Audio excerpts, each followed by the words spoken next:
Buongiorno and welcome to the launch of the Lamborghini Huracán LP 610-4.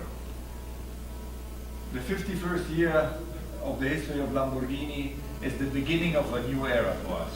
I don't know if you have noticed, we are here in the area 51, because this car is so important that we wanted to mark the beginning really of a new icon of a new era. Dusk and dawn means that we are trying to fill the gap between the opposites. And this is what this car is all about. And my colleagues will talk in more detail about this in some minutes. Let me give you the opportunity to speak a bit about the year 2013 in terms of automotive industry and in terms of the luxury sports car business. If we start with the total car market, for the first time in 2013, there were sold and delivered more than 70 million cars worldwide. In the US, it's, or North America, it's 15 million. In Europe, it's another 15 million, and in China, it's another 15 million. So all these three markets they already make out 45 million. They were all up, the markets, except of Europe. And until the end of the crisis, or the beginning of the recovery in 2010, the market has a constant growth on a worldwide basis. So this is a good sign, even though with the currencies in the year 2014, it's not easy for all the manufacturers. If we look into what the exclusive supersports market is, then it's a complete different picture. We are not talking about millions, we're talking about thousands of cars. So even here, after the dip of the year 2009, there was a recovery, but never back on the levels of the year 2007 or 2008. And also here, let's say the pity is that the core market, our most important market, where we are coming from, the European market, is not recovering yet. If we then look into what Lamborghini is doing since the year 2010, we have a constant growth in terms of volume, even though I have to say, for us, volume is not the key issue, because we are always selling less than demand, and it's about exclusivity and all the things we always talk about. It's clear that by investing a lot in the future, there is a need also to sell cars and not just to show the cars. What is good for Lamborghini is that we have a very balanced distribution in the major regions of this world. So we're selling almost one-third, and one-third worldwide. And this is helping us a bit to be independent from local crises. As I said, we are investing a lot.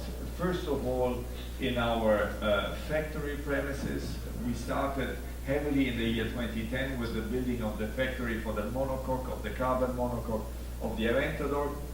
In 2012, we built up a complete new pre-series center, and the photo you see here is the photo of our new logistics center. So all in all, we're really heavily investing, and the picture is changing constantly. I don't know when it was the last time you went to Sant'Agata, but every year you come, there is a change. And what is the most important thing, we are investing more than 20% of our turnover on a yearly base in research and development. These cars, they deserve it. These cars, they need to have always the latest technology, so it's clear that investments are on a very high level. If this is then compared to the turnover, which is constantly growing, this means also that the 20% is constantly rising. Last year, in 2013, we had an absolute record high in terms of revenues with more than 500 million euros for the first time. And this is something which is always affecting, for sure, the structure of Lamborghini. So in the last 3 years, we hired more than 300 people, 100 just in the year 2013. And we are also winning a lot of awards which are certifying from outside that we are a very attractive employer, and this is paramount also for the quality of the people which are coming to see Lamborghini or they are trying to get into our factory.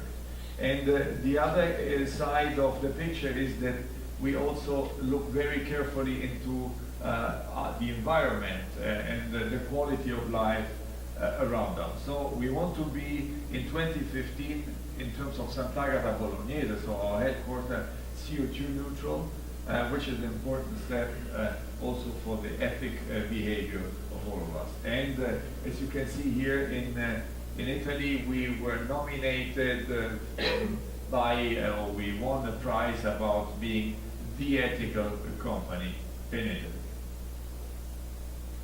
Outside of Sant'Agata, we have national sales companies. We have them in North America, so in Washington. We have one in Toronto, but also in Asia. In Beijing, we have the headquarters of our region for the Asia-Pacific region.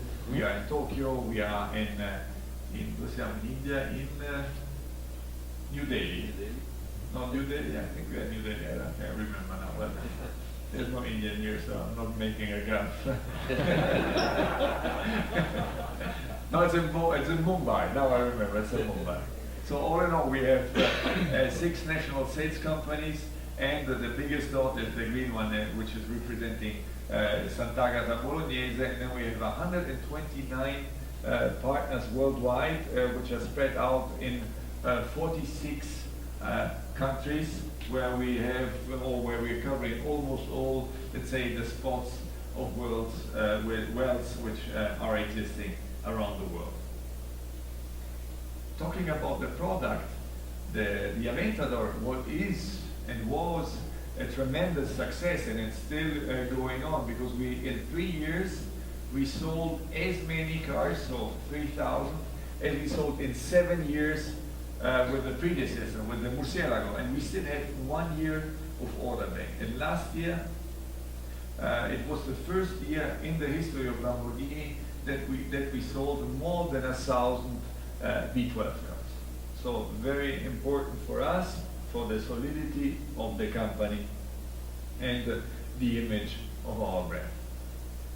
And here is the Gallardo. In the year 2003, there was the launch of the car.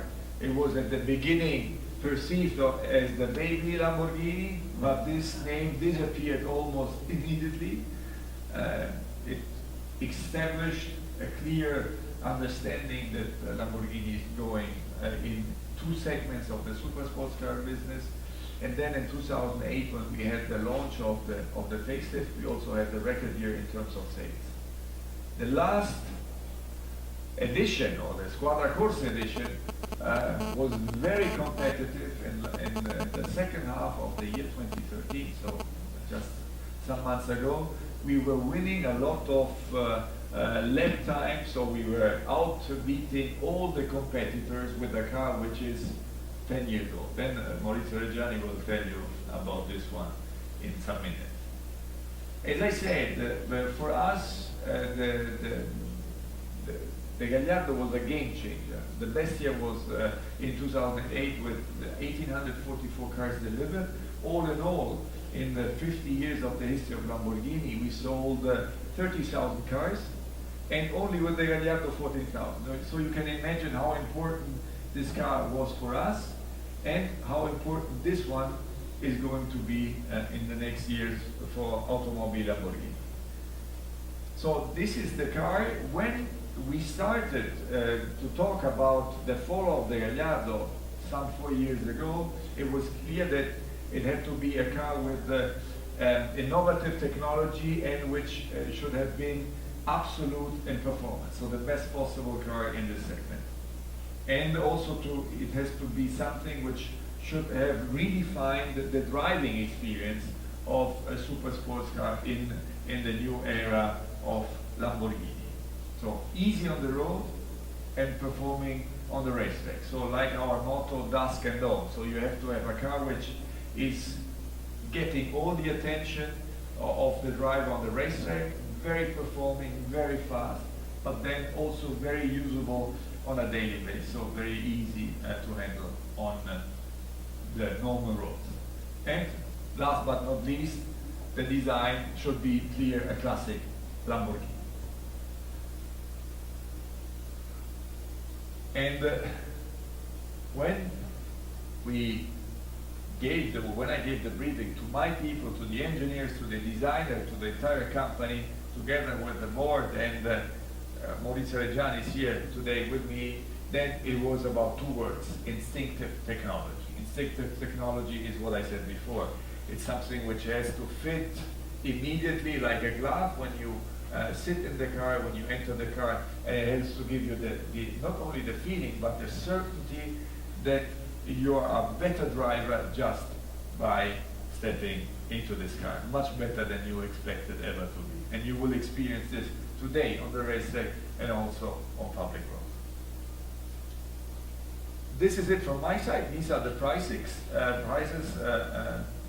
excluding taxes.